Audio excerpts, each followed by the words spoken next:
Assalamualaikum warahmatullahi wabarakatuh. Nama saya Devi Riani, dosen pengampu Ria Ukur Ginting, SSI, MCS, Fakultas dari Ilmu Sosial dan Politik, Prodi Ilmu Pemerintahan Universitas Medan Area, tahun 2020-2021. Di sini saya akan menjelaskan makalah saya yang berjudul Jaringan Komputer.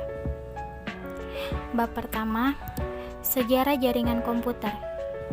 Konsep jaringan komputer lahir pada tahun 1940-an di Amerika pada sebuah proyek perkembangan komputer model 1 di laboratorium Bell dan Group Research Harvard University.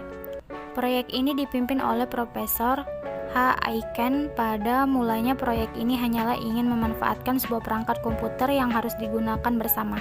Pada tahun 1950-an, ketika jenis komputer mulai membesar sampai terciptanya superkomputer, saat itu dikenalnya sebuah konsep untuk menghubungkan komputer yang saling tersebar. Konsep tersebut adalah konsep distribusi proses berdasarkan waktu yang dikenal dengan nama Time Sharing System atau TSS. Maka untuk pertama kali, bentuk jaringan atau network komputer diaplikasikan pada sistem TSS. Beberapa terminal atau komputer terhubung secara seri ke sebuah host komputer. Dalam proses TSS mulai nampak perpaduan teknologi komputer dan teknologi telekomunikasi yang pada awalnya berkembang sendiri-sendiri. Memasuki tahun 1970-an, setelah beban pekerjaan bertambah banyak dan harga perangkat komputer besar mulai terasa sangat mahal, maka mulailah digunakan konsep proses distribusi. Pengertian jaringan komputer. Definisi dari jaringan komputer atau network adalah sekumpulan komputer yang saling terhubung.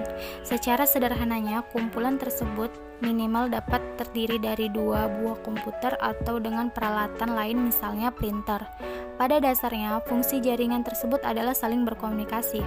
Berbagai data atau sumber daya. Macam-macam jaringan komputer. A. Berdasarkan jangkauan geografis.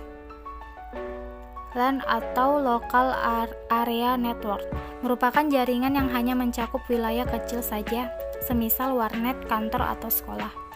Metropolitan Area Network atau MAN merupakan jaringan yang mencakup suatu kota dengan dibekali kecepatan transfer daya yang tinggi. 3. Wide Area Network atau WAN merupakan jaringan jangkauannya mencakup daerah geografis yang luas, semisal sebuah negara bahkan benua. B. Berdasarkan distribusi sumber informasi data.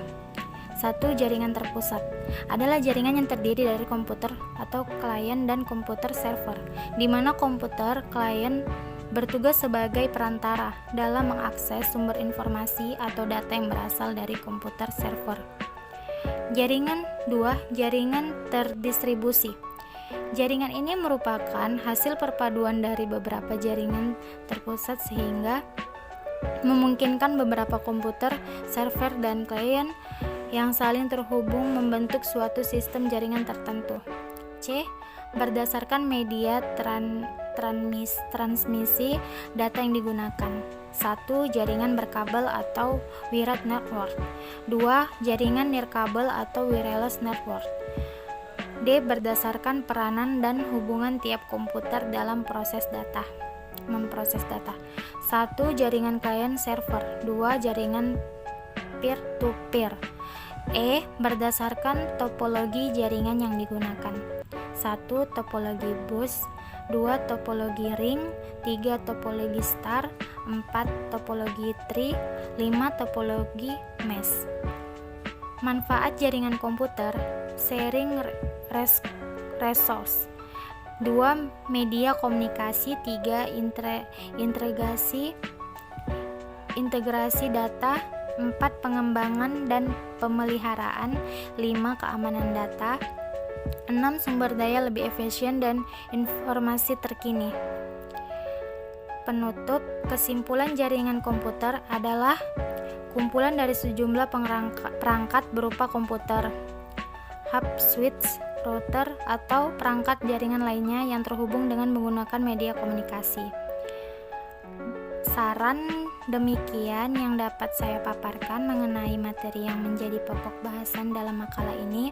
Tentunya makasih banyak kekurangan dan kelemahannya karena terbatasnya pengetahuan dan kurangnya rujukan atau referensi yang ada hubungannya dengan judul makalah ini. Saya banyak berharap kepada pembaca yang budiman untuk memberikan kritik ini, saran, dan membangun demi sempurna makalah ini. Semoga makalah ini berguna bagi penulis, pada khususnya juga para pembaca pada umumnya. Terima kasih. Assalamualaikum warahmatullahi wabarakatuh.